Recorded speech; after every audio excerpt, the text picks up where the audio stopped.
la notion de volatilité des prix, alors tout d'abord de prix. Le prix, c'est la valeur sur laquelle un vendeur et un acheteur se sont accordés pour échanger un bien ou un service, et c'est la résultante finalement de l'offre et de la demande. Donc, quand on observe les prix, on se rend compte que ceux-ci peuvent varier en amplitude et en fréquence, et toutes ces variations par rapport à une valeur moyenne, c'est ce qu'on appelle la volatilité des prix.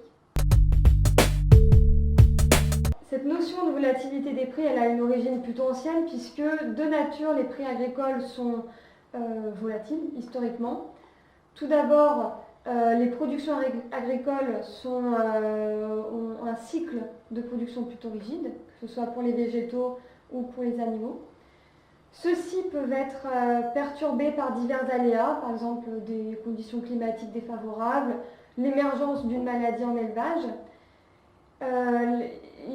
Ces prix agricoles sont aussi dépendants d'une demande des consommateurs finaux, qui est plutôt stable à long terme.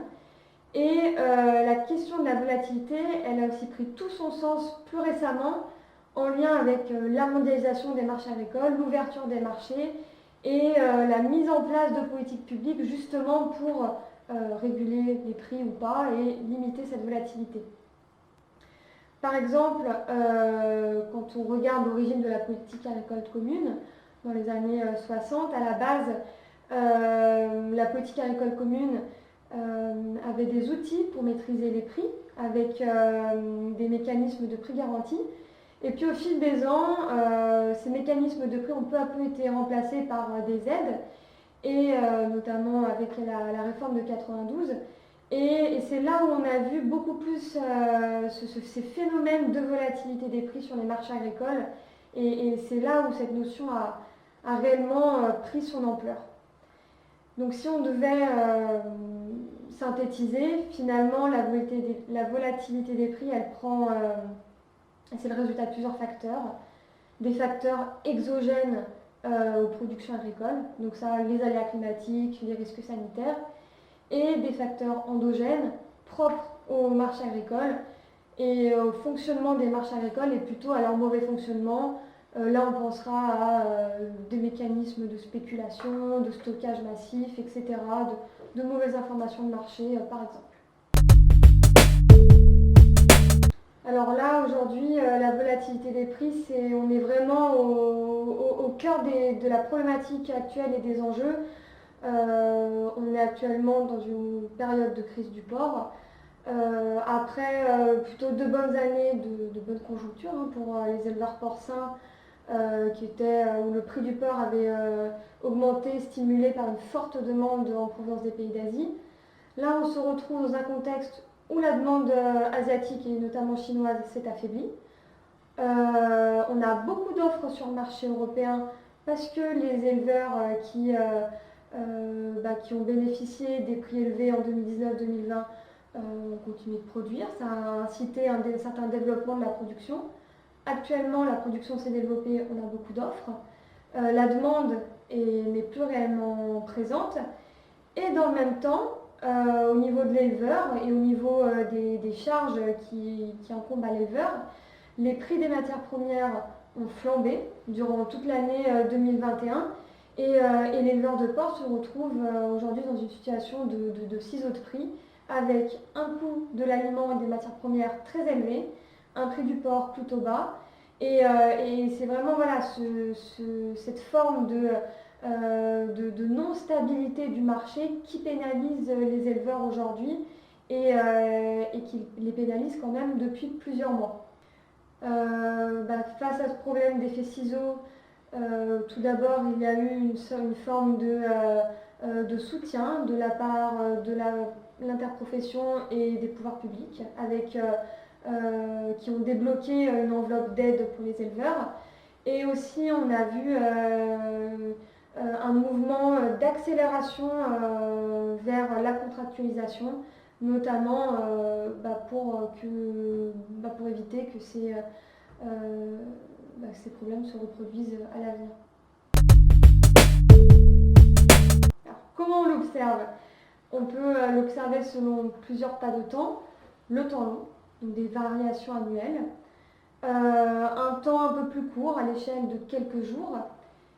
Et dans l'agriculture, la volatilité, on observe plutôt un pas de temps mensuel, parce que les évolutions de prix d'un mois à l'autre, elles vont induire des chocs d'approvisionnement ou encore des chocs de demande, des perturbations dans les revenus des acteurs de la filière.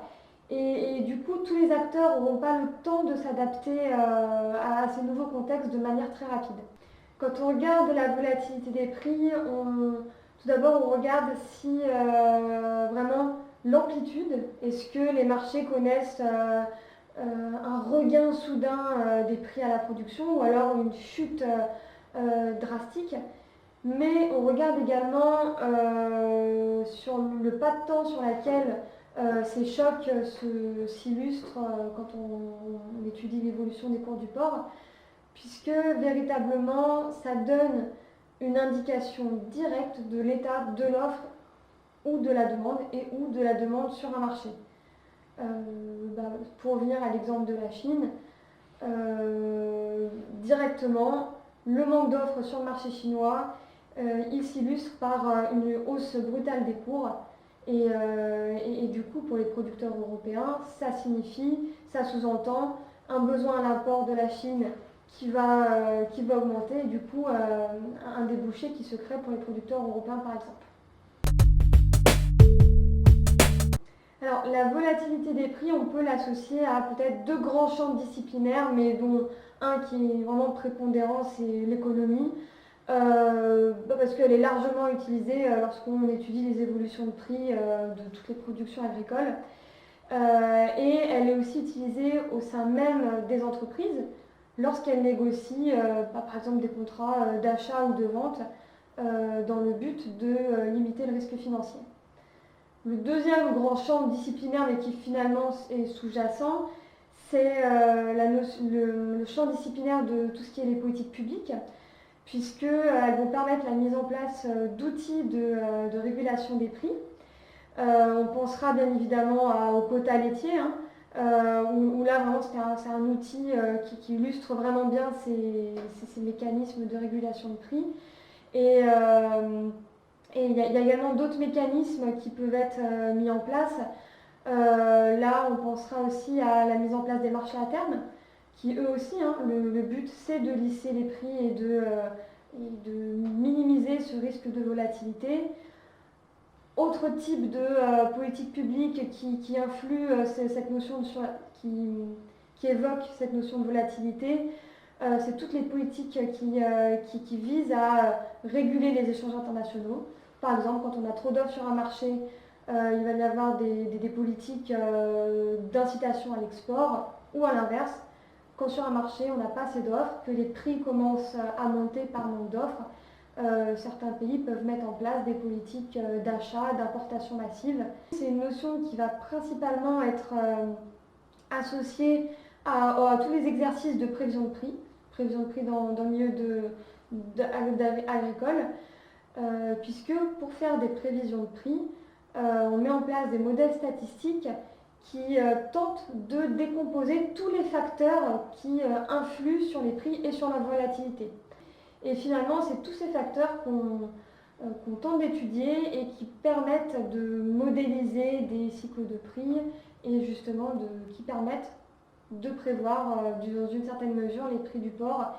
Et c'est vraiment ces prévisions qui permettent à l'ensemble des producteurs d'anticiper et de limiter encore ce risque financier auquel ils sont quotidiennement affectés. Alors pour un éleveur, cette notion de volatilité elle est particulièrement importante parce que elle va conditionner leur revenu.